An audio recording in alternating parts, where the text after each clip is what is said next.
বলতে যদিও আপনি সব বিষয় নিয়ে বেশ স্বাচ্ছন্দ্যে সাবলীল ভঙ্গিতেই বলেন, আলোচনা করেন। নদী বিষয়ে আপনার একটা বিশেষ, আমি মনে করি দক্ষতা আছে কিনা জানি না, অতৃপ্ত যাওয়ার পর কাজ শেষ করতে পারেননি, তার আগে আপনাকে বলবো বের করে যান। আমার ধারণা যে আপনি এই বিষয়টা নিয়ে আপনার কিছু আলোচনা হয়তো এখন করার মতো অবস্থায় এসে দাঁড়িয়েছে। এই কারণে যে আমাদের সরকার প্রধান উনি নিজে খাল নিয়ে বেশ চিন্তা করছেন। ওনার যে কয়টা ঘোষিত কর্মসূচি ছিল দায়িত্ব নেওয়ার শুরুতেই এবং আগেও, তার মধ্যে একটা ছিল আমরা খাল খনন কর্মসূচির উদ্বোধন দেখলাম এবং এটা নিয়ে নানা ধরনের কথা এর মধ্যে হচ্ছে।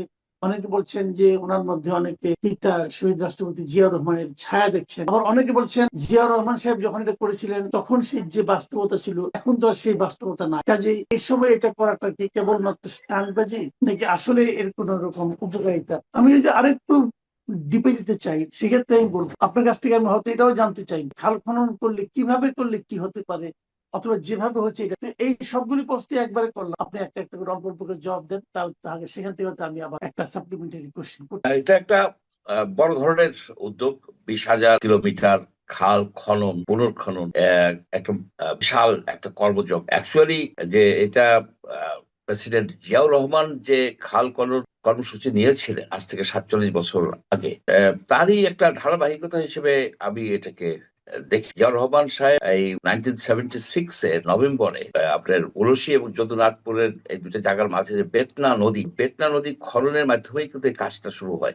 আমরা তখন স্টুডেন্ট, আমরা মনে আছে যে উনি একটা বক্তৃতায় উলসি যদুনাথপুরের অনেকবার উল্লেখ করেছিলেন, কেউ কেউ বলেন 19 বার উনি এই জায়গাটার কথা উল্লেখ করেছিলেন। এবং জিয়াউর রহমানের সেই খাল খনন যে কর্মসূচি কিন্তু লোকজন মনে করে, তবে প্রেক্ষিত ভিন্ন হয়ে গেছে। সেই সময় যেটা ছিল এখন কিন্তু সেই অবস্থা নাই। সেই সময় নদীতে এত বেশি দূষণ ছিল না, দখল ছিল না। আর একটা বিষয় ছিল কি, ৭২-এ যে একটা দুর্ভিক্ষ হয়েছিল বাংলাদেশে, তখন খাদ্যের বিশেষ সংকট ছিল। তো ওনার উদ্দেশ্যই ছিল যে খাদ্য উৎপাদন কিভাবে বাড়ানো যায়, তার জন্য সেচের পানি দরকার। সেচের পানির নিশ্চয়তার জন্য সংস্থান করার জন্যই কিন্তু মূলত খাল খননের ছিল, মানে উদ্যোগটা নেওয়া হয়।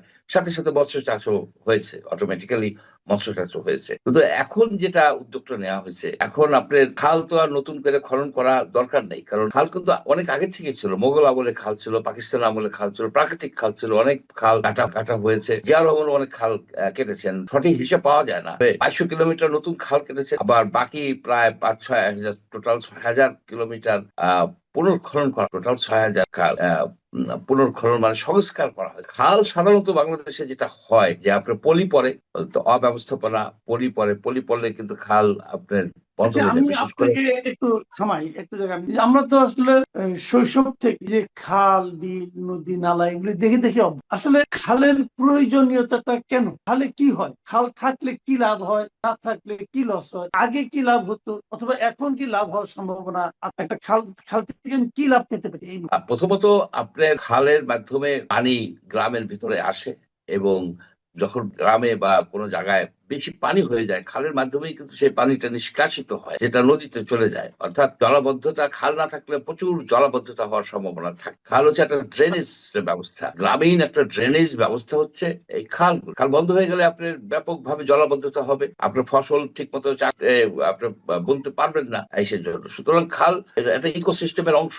তবে অনেকেই ভাবে কি খাল মনে হয় একটা আলাদা জিনিস। নো, খাল নদীরই অংশ, নদীরই একটা পার্ট, কারণ খাল তো নদীর সাথে সংযুক্ত। এই যে শাহপাড়া খাল, যেটা প্রাইম মিনিস্টার আমাদের প্রধানমন্ত্রী তারেক রহমান সাহেব উদ্বোধন করলেন, এটা কিন্তু দুইটা নদীকে সংযোগ করে, ঢেপা নদী পুনর্ভব। ঢেপা নদী থেকে পানিটা এসে পুনর্ভবার দিকে যায়, ওইখানে স্লোপ আছে। এখন এই যে যায়, এখন তো যেতে পারে না, এখন খাল সেখানে বন্ধ হয়ে গেছে, মানে হয়ে গেছে, কি বলে যে সিল্টেড হয়ে গেছে, পলি পড়ে গেছে, জায়গায় জায়গায় বন্ধ হয়ে গেছে। এখন সেটাকে যদি চালু করা যায়, তাহলে বর্ষাকালে ঢেপা নদী থেকে পানি এখানে আসবে, প্রবাহিত হবে, এবং পানি আপনি রেগুলেটরের মাধ্যমে ধরে রাখবেন। সেই পানিতে আপনি হাঁস চাষ করতে পারবেন, মাছ চাষ করতে পারবেন, ইরিগেশন করতে পারবেন।